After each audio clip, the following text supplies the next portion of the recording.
Right బులెటిన్లో మరో breaking news చూస్తున్నాం. సికింద్రాబాద్ నుంచి కంటోన్మెంట్ ప్రాంతం మీదుగా రామగుండం నాగ్పూర్ జాతీయ రహదారుల వైపు ఎలివేటెడ్ కారిడార్ నిర్మాణానికి మార్గం సుగమమైంది.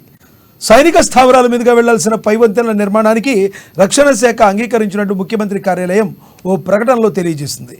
ఎన్నో ఏళ్లుగా ఇరుకైన రోడ్లతో వాహనదారులు పడుతున్న ఇబ్బందులను, రక్షణ శాఖతో ముడిపడిన భూ సమస్యలను సీఎం రేవంత్ రెడ్డి ఏడాది జనవరి 5న రక్షణ శాఖ మంత్రి దృష్టికి తీసుకువెళ్లారని, పైవంతెన నిర్మాణంతో ముడిపడిన సమస్యలపై లేఖను అందజేయడంతో సమస్య త్వరితగతిన పరిష్కారం లభించినట్లు సీఎంఓ పేర్కొంది. ఈ విషయమై సీఎం రేవంత్ రెడ్డి, ప్రధాని మోడీ, రక్షణ శాఖ మంత్రి రాజ్నాథ్ సింగ్ ఆ శాఖ అధికారులకు కృతజ్ఞతలు తెలిపారు.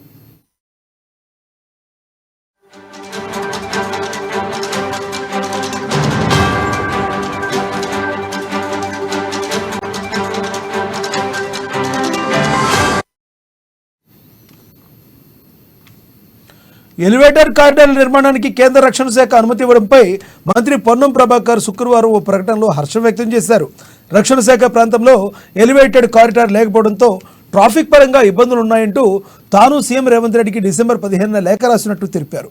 అనంతరం ముఖ్యమంత్రి కేంద్ర రక్షణ శాఖకు లేఖ రాయడంతో తాజాగా అనుమతి వచ్చిందన్నారు.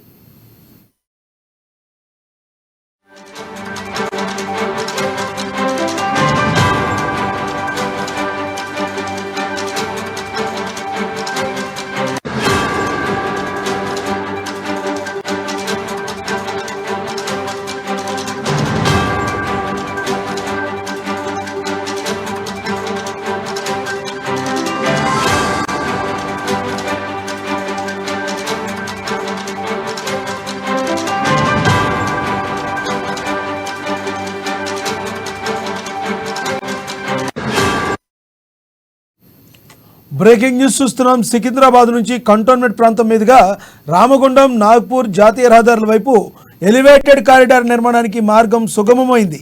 సైనిక స్థావరాల మీదుగా వెళ్లాల్సిన పైవంతెన నిర్మాణానికి రక్షణ శాఖ అంగీకరించినట్లు ముఖ్యమంత్రి కార్యాలయం ఓ ప్రకటనలో తెలిపింది.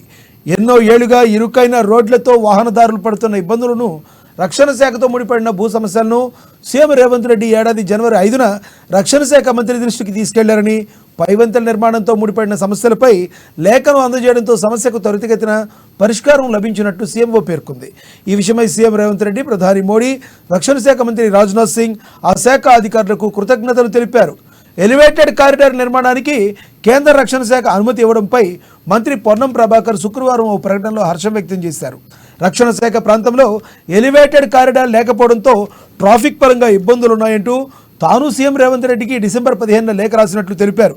అనంతరం ముఖ్యమంత్రి కేంద్ర రక్షణ శాఖకు లేఖ రాయడంతో తాజాగా అనుమతి వచ్చిందన్నారు.